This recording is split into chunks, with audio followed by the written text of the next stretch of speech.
Indiana or Florida? The Hoosier State or the Sunshine State? Do you live in Indiana and love vacationing at the sandy beaches of Florida? Or are you a Florida resident, tired of the heat and want a more stable climate in Indiana? No matter your reason for watching, let's get into it. If you're new here, I'm Cameron Geesaman, local Indy area resident and real estate agent, and I love making videos like this for people like you that are considering making a move to, from, or around the Indy area. Thanks for joining me today. And if you clicked on this video, then you're probably curious about the similarities and differences between Florida and Indiana, as you're probably considering a permanent move between the two states, or maybe even thinking about getting a second home in either state. Either way, this video is for you, so let's get started. For today's comparison, I'm going to start with the size and location of both states. Indiana covers 35,826 square miles and is in the middle of the Midwest United States. Indiana is probably best known for its vast farmlands, production of corn and soybeans, and high school basketball. Now, Florida is not quite twice as large as Indiana, as it sits at 65,758 square miles. It is the southernmost state in the United States, and it is probably best known for its hundreds of miles of beaches, world-class amusement parks, and warm and sunny climate.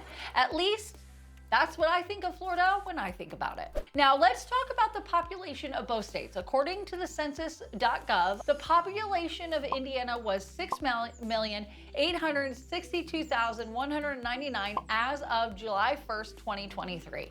No, I did not memorize that. I read that number. Now let's look at Florida, which has a population of 22,610,726 residents as of July 1st, 2023. So Florida has a population that is about 3.3 times as much as Indiana, but is only 1.8 times the size of Indiana. Interesting. Okay, so I want to talk about a few more data points, because if you've watched my channel or watched any of our other videos, you know I love data. Intriguing. And I think these next few figures about Florida and Indiana may surprise you. They surprise me. The first one is median household income, which from 2018 to 22, it was $67,173 in Indiana and $67,917 in Florida. So there's only about an $800 difference between the two states. So keep this figure in mind as I go over the next couple of figures. The median value of owner-occupied homes in Indiana during the same timeline was $183,600, and in Florida it was $292,200. So even though the median household income was nearly equal between the two states, to own a home in Florida was 1.5 times more expensive than in Indiana. Here's another wild housing statistic. During the same timeline of that 18 to 22, the median gross rent in Indiana was $967, and in Florida, it was $1,444. Again, a 1.5% increase, even though most people in both states make nearly the same amount of income. Let's now get into the cost of living index, which uses a 100-point scale. Anything that has a scale of 100 is average. So below 100 is below average and above 100 is above average. So for the state of Indiana as a whole, the cost of living index is 91, making it the 14th cheapest state to live in the United States. Compare that to Florida with their cost of living index at 100.7. So just a hair above average, and it's the 29th cheapest state to live in. This means that Indiana is averaging at a 10% cheaper state to live in versus Florida. So in Florida, housing, food, transportation, healthcare, and non-essential costs are more expensive than in Indiana.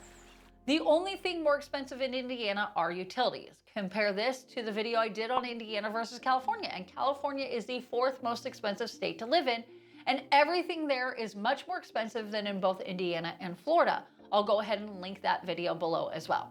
Now let's talk about income and property tax, something that everyone loves paying. Don't you just love paying taxes? Well, I don't either. But it's necessary to make sure that things like schools, police, fire, roads, and everything else that are a publicly run entity have enough money. Now, per taxfoundation.org, the state of Indiana's property tax are approximately 0.84% of the owner's occupied housing value.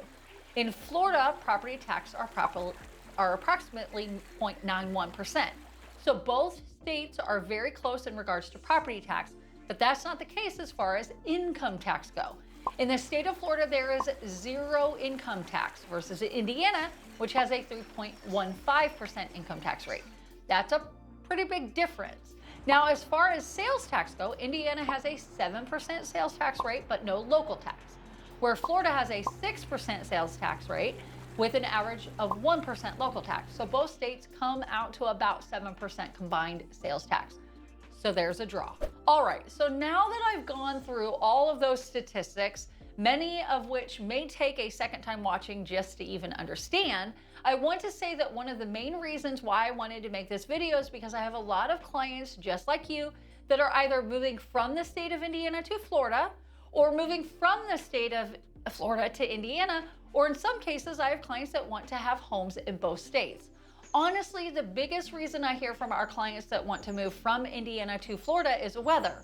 Because we get all 4 seasons here in Indiana, which include cold winters, a lot of people get tired of the cold weather every year, but find Florida is a great place to live because Indiana and Florida are so similar in cost of living, but obviously Florida is warmer throughout the year. Or even if it's not a permanent home in Florida, but perhaps a seasonal one just during the colder winter months. And kind of the opposite is true for clients that move from Florida to Indiana. They're tired of the super hot summers and want milder temperatures along with a very similar cost of living. No matter what your situation is, I want to be your trusted real estate guide. I want to help you through the process of owning or selling a home in either state. And while my real estate license is only for the state of Indiana, I have a lot of professional contacts in Florida that can certainly help you buy or sell a home there as well. Look, both Indiana and Florida are great states. Both have their pros and cons, but together they both make great places to live. If you had to choose either Florida or Indiana, where would you choose to live? Let me know in the comments below. If you want to watch more videos about the great state of Indiana, you can click here, as I think you'll like them as well. Thanks again for watching, and I'll catch you in the next one. Bye.